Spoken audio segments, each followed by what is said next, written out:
From Urbana, Illinois, Minneapolis, Minnesota, and New York City, New York, the National Broadcasting Company presents the College Quiz Bowl. Here transcribed is the All-American Quiz Game, which pits against each other the varsity scholars of two great American colleges in the College Quiz Bowl. Tonight, it's the University of Illinois, on the air from Urbana, Illinois, out to challenge the first four-time winners the Quiz Bowl has ever had, the varsity scholars from the University of Minnesota, broadcasting from Minneapolis. And here in Radio City, New York, is your master of the quiz, Alan Ludden. Hello there, everybody. It's good to have you with us.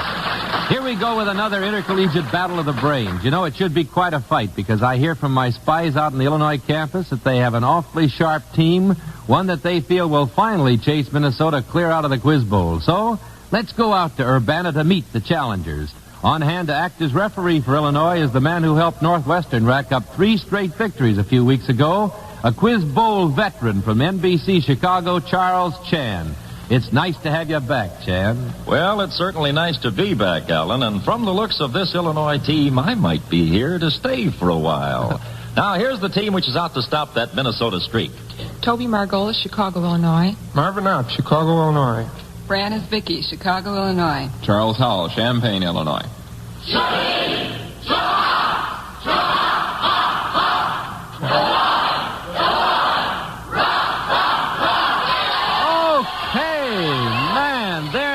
The Illinois team. Now let's head north to Minneapolis, where Bob Boyle of station KSTP is with us this week to serve as Minnesota's referee.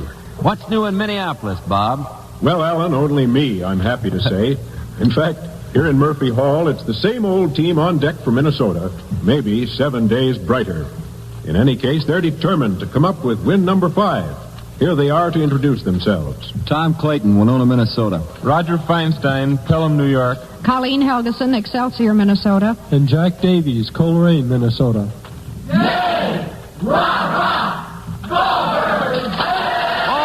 that's the Minnesota team. Now that we've met both teams, Roger Tuttle, will you give us the rules for this battle of wits? The quiz is set up to determine how much these varsity scholars know and how quickly they can call upon their knowledge.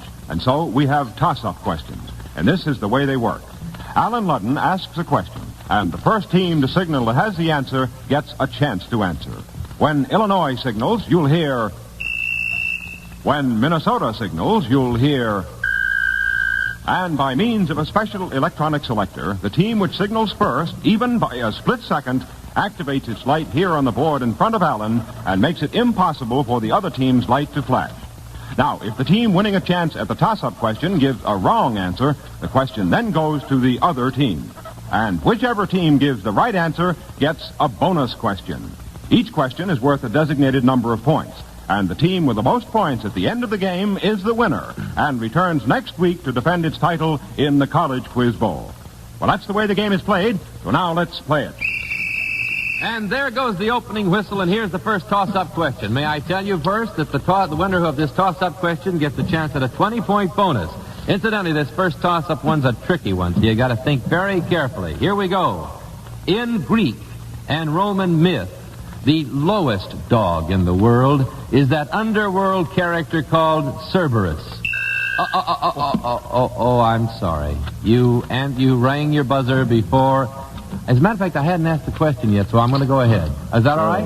I will complete the question. Now, don't signal until I have completed the question. Now, we have all agreed that the lowest dog in the world is that underworld character called Cerberus. Now, here comes the question. Tell us for 10 points the proper name of the highest dog in the universe. Minnesota. Tom Clayton, I think, wants a try at that. Okay, Tom. Ursa Major, the Great Bear constellation. You didn't get it right, Tom. Can you take it, Illinois? Charles Howell for Illinois. This would be Cyrus. All right. What's the nickname of Cyrus? Canis Major, isn't it?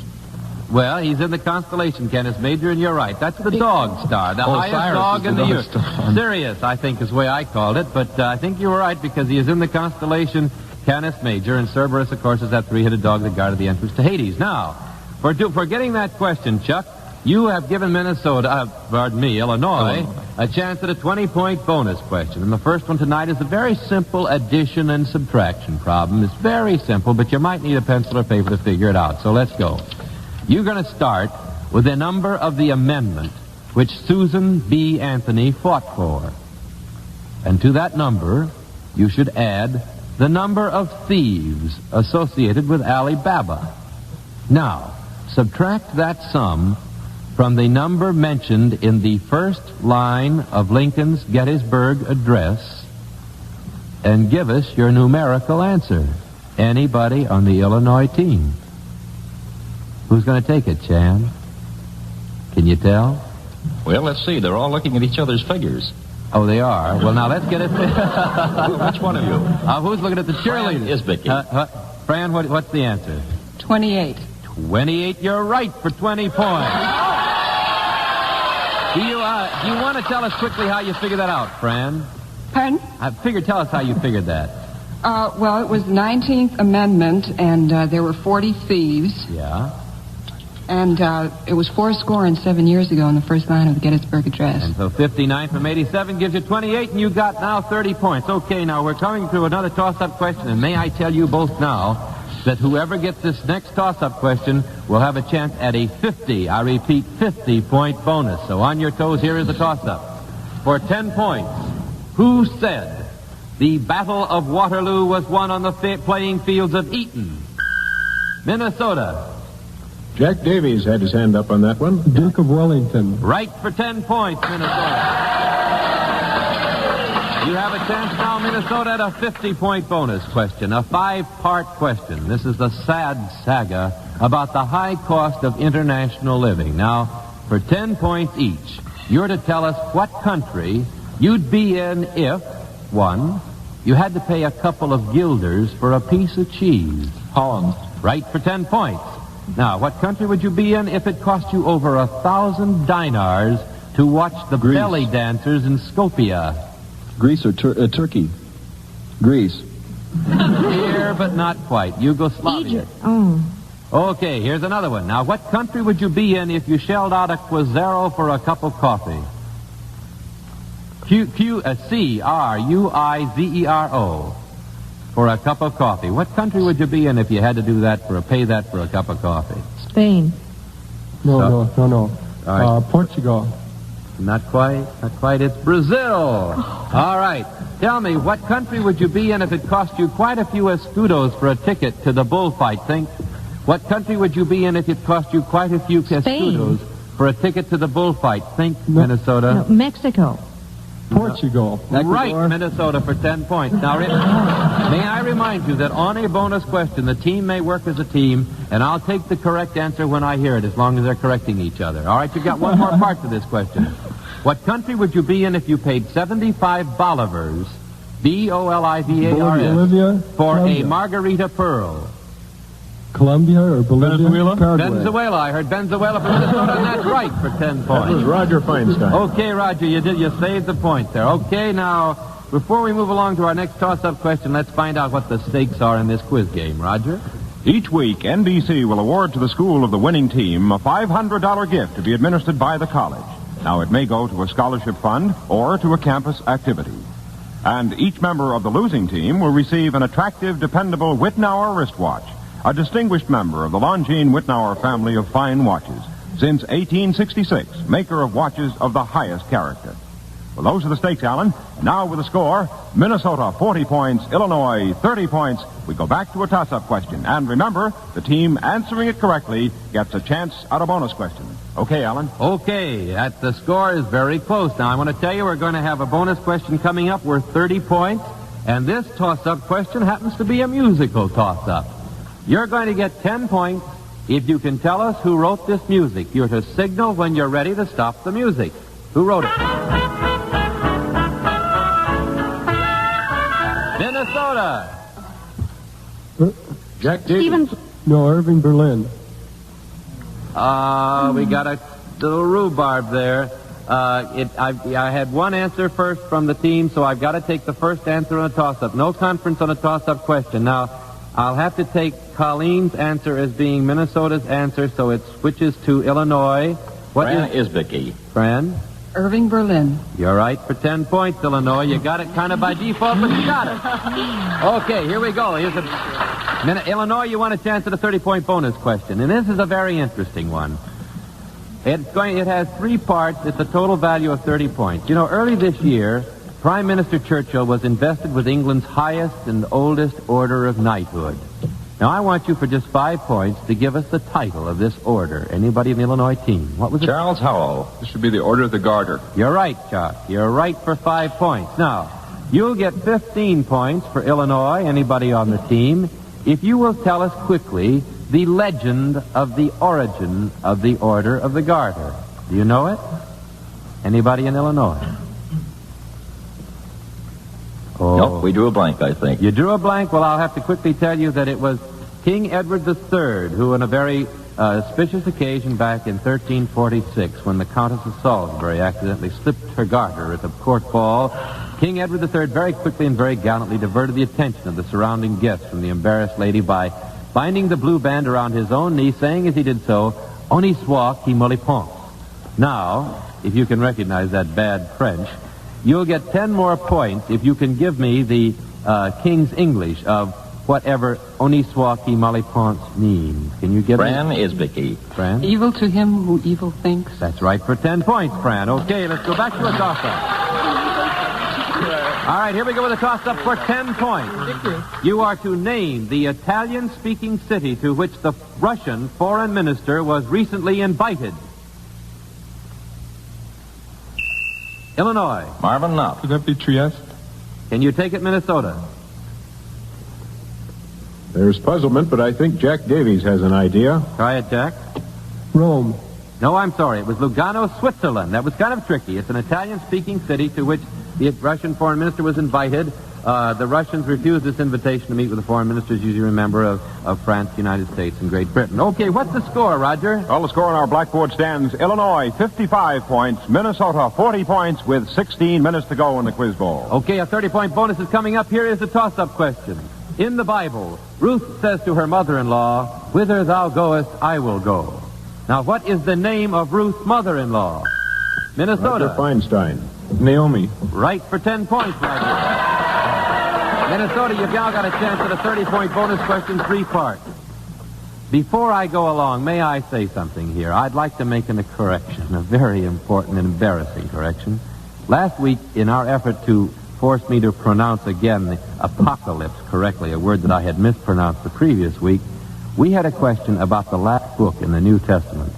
Now, although apocalypse is correct, I fail to accept the other name by which the last book is known, which is, of course, Revelations. It didn't affect the final score because it was Minnesota that gave us Revelations. However, may I say that I am very sorry for my error, and I certainly appreciate the interest that you listeners have shown in notifying me of my mistake. So I know that the last book of the Bible is known both as Revelations and Apocalypse. Okay, now, back to Minnesota with this bonus question they have just earned. It's a 3-part bonus question, and the first part is worth 10 points. You're to complete the following quotations. Complete the following quotations, anybody on the Minnesota team.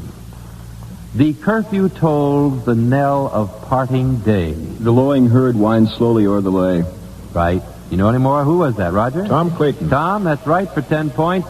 The rest of it, of course, The ploughman homeward plods his weary way, leaving the world to darkness and to me. That's right, and leaves the world of darkness into me. Thomas Gray's elegy written in the country churchyard, 10 points of Minnesota.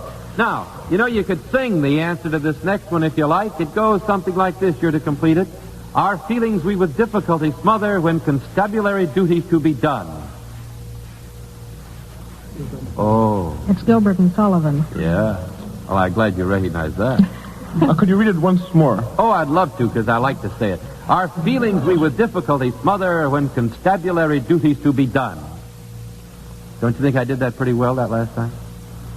Done very well. Nobody can sing it, huh? And the next line goes, I take one consideration with another. A policeman's lot is not a happy one. Gilbert and Sullivan's Pirates of Penzance. Okay, finish this quote, please, for 10 more points. For though from out our bourne of time and place the flood may bear me far. Crossing the bar by... Finish the I next. hope to meet my pilot face to face, and I have crossed the bar. Right for 10 points, Benny. Back to a toss-up question. Now, may I warn you here on this toss-up question, do not signal until you hear the question. You know, the Watch and Ward Society of Boston is well known for its activities in suppressing and censoring books which it considers offensive. Now, recently, the city fathers of a far less conservative city had occasion to censor the entertainment provided for visiting royalty. Now, for 10 points, give us the name of this city. Minnesota. Jack Davies. Hollywood, California. It was King Paul and Queen Frederica of Greece. They censored the entertainment provided for them. Okay, Hollywood or Los Angeles, we'll accept that. Okay, you got 30-point bonus coming up for Minnesota. Here's another 3-part question. For 10 points each, I'm going to give you a sum of money, and you tell us the American territory purchased at this price. I'm going to give you only the price. You tell me the territory. First of all, $7,200,000. Alaska. Alaska for 10 points. Well, that was fast. Teamwork by Jack Davies and Roger Feinstein. They did a good job. All right. What part was this? This was purchased from Russia, incidentally, in 1867. You probably knew that. Okay. Now, what American territory was bought for approximately $15 million? Louisiana purchase. No. Yeah, I got to accept the right one. Let him go. Louisiana purchased from France in 1803. All right, for 10 more points, what American territory was purchased for $10 million? Would it? I think it would be the Gadsden Purchase. You think right, Colleen. You think right. The Gadsden Purchase. You know where the Colleen, do you know what the Gadsden Purchase included? What land came with it? Yes, it includes the southern portions of the territories of New Mexico and Arizona. That's right. Bought from Mexico in 1853. Incidentally, in Minnesota these days. Oh, they're just fine, thank you. Singing beautifully. Hold it, Alan. That's the halftime whistle, which calls for a 1-minute timeout. Okay, and in this 1 minute, I'd like to talk first minute for 30 seconds, rather. I'd like to talk to you, Illinois. I'd like to talk to Fran Isbicki. I see you're a journalism major, Fran. I wonder if you'd tell us how the girls down on the Illinois campus feel about the Rose Bowl choice this year. Well, I think we all feel a little bit sad about missing that trip out to the West Coast. Were you planning to go? Well, I myself wasn't going to go, no. But a lot of the girls were going. Mm-hmm. Well, how do they feel about the football team now? Oh, we're still awfully proud of that big and handsome and fast football team. Oh, are they handsome? Mm-hmm. Well, they're And fast. Are they fast on the football field, that is? Well, naturally. Okay, what are the girls... What were you going to say, Stan? Were you saying something? No, that wasn't me. Oh, I see. Fran, You're the ghost. Oh, I see. Okay, well, then everybody's proud and still and very fond of their football team at Illinois, right? Mm-hmm. Okay, now let's move up to Minneapolis, Minnesota for the next 30 seconds. Roger Feinstein. You know, we've had a lot of letters from listeners who wonder how a New York boy got way out in Minnesota. Could you tell us, Roger, how you happened to end up out there? Well, after 2 years at a small Eastern men's college, I was a little bored, and I wanted to go to a great big Midwestern university. You were bored, what, with a little men's college or this the... I guess so. Did the co-educational aspect influence your decision at all? It did a great deal. Is it true, Roger, what I hear about those beautiful blondes in Minneapolis? We have redheads here, too. Oh, you have? Well, I don't want to influence you with your date tonight, but you're having a good time out there, huh? Yes. Okay, well, that's wonderful to know, and I'm sure our listeners are happy to... Okay, Alan, time to get back to the quiz. And with the score, Illinois, 55 points. Minnesota, 110 points. We have 9.5 minutes to go. Okay, and here's a toss-up question that'll get you a chance at a 30-point music question, a 30-point bonus question coming up. Right, here is your toss-up. For 10 points, tell us, what are Ford, Anglia, Stinger, Singer, SMX... Oh, sorry, I wasn't through. I am awfully sorry. It was and Jawa Jupiter was what I was going to say. Those were English automobiles. You no doubt knew, but you didn't wait for me. Okay, here's another toss-up question. This is not the third degree, but how many degrees are there in a triangle? Illinois. Charles Howell. 180 degrees in any triangle. Ah, you're so right. You got a chance. Chuck was added a 30-point bonus. It's a musical bonus question worth 30 points. You'll get 10 points each time you identify the movie as we play the theme music written for it. First, what movie of suspense was accompanied by this music?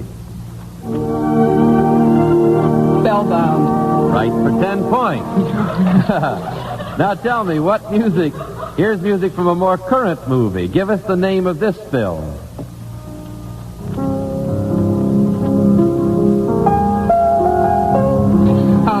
with 3 lumps. Sorry. Right for 10 points. This is awfully easy. Now, the last in this series of movie themes should remind you of a film that is still playing theaters throughout the country. Limelight. Limelight theme by Charles Chaplin. Okay. What's the score, Roger? Score right now. Illinois is climbing up, has 95 points against Minnesota's 110 points, and we have 8 minutes to go in tonight's College Quiz.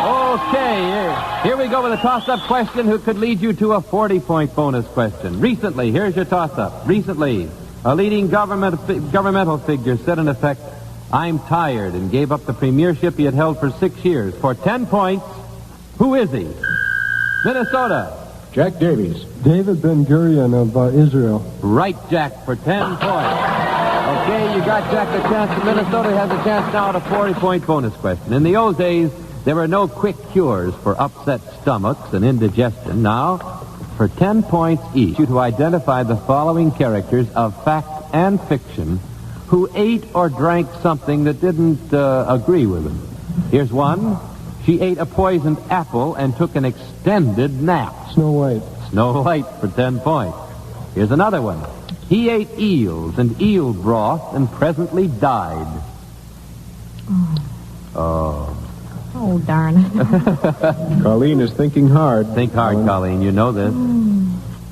I've got it. Yeah. Time's up. It's a ballad. Lord Randall, my son. Lord Randall was the one who ate the eels. Okay, here's one. They ate the fruit and flowers of a certain tree and forgot to go home. The men in Ulysses, the Lotus Eaters. That's right. Tennyson's Lotus Eaters. Ulysses, I would have accepted Odysseus. Okay, here's another chance at 10 more points. He was condemned to death and drank hemlock. Socrates. Socrates for 10 points. What's the score, Roger? Well, Minnesota, the Gophers are now ahead 150, but the Fighting Illini are up there with 95 points, and we have 6 minutes to go. Okay, a 20-point bonus coming up. Here's your toss-up question. Can you tell us for 10 points the name of the Boston orator who got top billing the day that Lincoln made his Gettysburg Address? Minnesota. Colleen Helgeson. Edward Everett. Right, Colleen. Right for 10 points. I didn't think you'd get that. You really amazed me. Edward Everett was considered the top orator of his day, and he delivered the main address at Gettysburg. Colleen, how did you know that? Well, I learned it in school. That's a good answer. Okay, here's your 20-point bonus that you earned from Minnesota by reason of answering that. The liner Gothic, the airliner Canopus, and Captain Anthony G. Lorraine all made news in a headline story this week. Now, for 20 points, what was this story? They're carrying Queen Elizabeth around the world. That's right. That's the story. Queen Elizabeth round the world tour. The liner Gothic and the Canopus is the plane piloted by Captain Lorraine. Okay, you got 20 points for that. Here we go with a toss-up question. Are you ready? Do not signal to your red till I answer the question.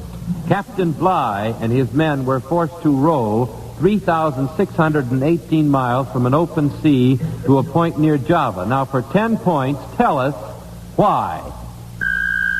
Minnesota. Roger Feinstein. There was mutiny on the Bounty. There was mutiny on the Bounty. You got 2,000. Okay, you got for that a 35-point bonus, Minnesota. It's a cast of characters. Now, for 5 points each, you're to tell us from what play they came. First of all, Orsina, Duke of Illyria, in love with Viola. Twelth's Night. Shakespeare's Twelfth Night. All right, Sally Middleton, a romantic young actress. Sally Middleton, a romantic young actress. The actress? Yeah. No, not the actress, sorry. This is the play. It's John Van Druten's Voice of the Turtle. All right, here's another character. What play does she come from? Mrs. Alving, a domineering mother in a controversial drama. What play? Quickly. You know. She had 2 sons. Nope. Okay, it was Ibsen's Ghost. One son was the play. Jason, a victim of a ferocious woman in a great poetic tragedy. Medea by Euripides. All right. Mr. Darling, Wendy's father. Peter Pan. Peter Pan. Ensign Pulver, a man without a woman who didn't like it at all. Mr. Roberts. Mr. Roberts. Okay, what's the score, Roger? Minnesota now has 210 points to Illinois' 95 points, and we have 3.5 minutes to go in tonight's edition of College Quiz Bowl. Okay, here we go. Now we're after the facts, just the facts with this toss-up question. For the music you're about to hear, tell us who's going for a ride. Signal when ready. Illinois. Ride of the Valkyries. Ride of the Valkyries. Who is taking the ride? Toby Margolis. Brunhilde? Okay, the 8 Valkyrie daughters of the god Wotan. You're right for 10 points, Illinois, and you got a chance at a 20-point bonus. A young London School of Economics professor. Anybody in Illinois answer this? A young London School of Economics professor and an aging Supreme Court justice maintained a steady correspondence for almost 20 years. Now, for 20 points, who were these two men? Toby Margolis. Oscar Wendell Holmes was one. Right, Oliver Wendell Holmes. Oliver Wendell Holmes. Yeah, and who was the London School of Economics professor? Very famous correspondent. Anybody in Illinois? Well, we're referring, of course, to the Lasky-Holmes letters. Yeah, Howard Lasky, British economist. Okay, here we go back to a toss-up question. On your toes, everybody. In 1844, a modest man sent a message from a U.S. Supreme Court room to Baltimore, Maryland. Now, for 10 points, you'll get 10 points if you can either quote the modest message or name the modest man. Minnesota. Jack Davies. What hath God wrought? That's the message. For 10 points, you got it, Minnesota. Do you know the man? Who sent that, Jack Davies? Who sent that message? Alexander Graham Bell or his assistant? You got the message, but not the man, but you still got it. It was SFB Morse. That was the first message to be sent by Inventor Morse on the first telegraph line. Well, you got the part, well, we got one of it. You got the bonus question coming up here worth 20 points. Robert Browning's poem, The Guardian Angel, ends with the lines, "How rolls the Wairoa at your world's far end? This is Akona, yonder is the sea." Now, you'll get 10 points if you can tell us where the river Wairoa is, and you'll get 10 more points if you locate the city Akona. Anybody on Minnesota's team? Where is Wairoa? Where is Akona? Akona is in Italy. Akona is in Italy for 10 points on the Adriatic. That's right. Now, where is the river Wairoa? Wairoa. W-A-I-R-O-A. Anybody? Sorry, time's up. It's in New Zealand. Okay, we go back to a toss-up question. Are you ready? For 10 points, name the man who was this week named manager of the Brooklyn Dodgers for 1954. Okay, I'll accept that. Illinois, you got it first. All right. Francis Isbicki. Fran? Walter Austin. Walter Austin, who previously managed the Montreal team. Okay. Here we go with it. You got a 25-point bonus, Illinois, by getting that toss-up. Is that all right? Okay, here we go. For your bonus question, Illinois, is, for many years, CARE Incorporated has sent relief messages all over the world. Now, for 25 points, can you tell us what the letters C-A-R-E stand for? Anybody in Illinois? For 25 Children is the first one. Third one is relief. Not necessarily right with that first. Children's aid and relief. No, I tell you, that's a very unusual thing. You don't know. It's cooperative for American remittances to everywhere. I gotta tell her. Okay. Alan, time's up. The game's over for this week. And the final score in the College Quiz Bowl tonight is 115 points for Illinois and 230 points for the University of Minnesota, a 5-time winner. To each member of the Illinois team, it's our pleasure to award an attractive and dependable Wittnauer wristwatch, a distinguished member of the Longines Wittnauer family of fine watches. Since 1866, makers of watches of the highest character. While fielding the winning team tonight, the University of Minnesota will receive a $500 gift to be administered by the college. 3 scholars from Minnesota will return next week to compete in this new All-American quiz game with the varsity scholars of New York University. Now here once again is your master of the quiz, Alan Ludden. Well, may I congratulate the 5-time winner of the Minneapolis, Minnesota, University of Minnesota team. And I want to say thanks to the wonderful team from Illinois, Toby Margolis, Marvin Knopp, Chuck Howell, and Fran Isbicki. You did a great job. Now, In the weeks to come, we're going to have varsity scholars from Notre Dame University, the University of Georgia, Brown University, and other outstanding colleges and universities all over the nation. So won't you be with us again next week and every week for an exciting quiz game here in the College Quiz Bowl? This is Alan Ludden now saying, see you tomorrow on Weekend, and so long, everybody.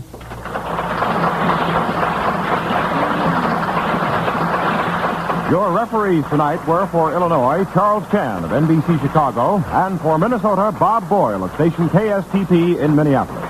College Quiz Bowl is a transcribed NBC Radio Network production, originated and produced by John Moses and Don Reed, directed by Ken McGregor. This is Roger Tuttle speaking.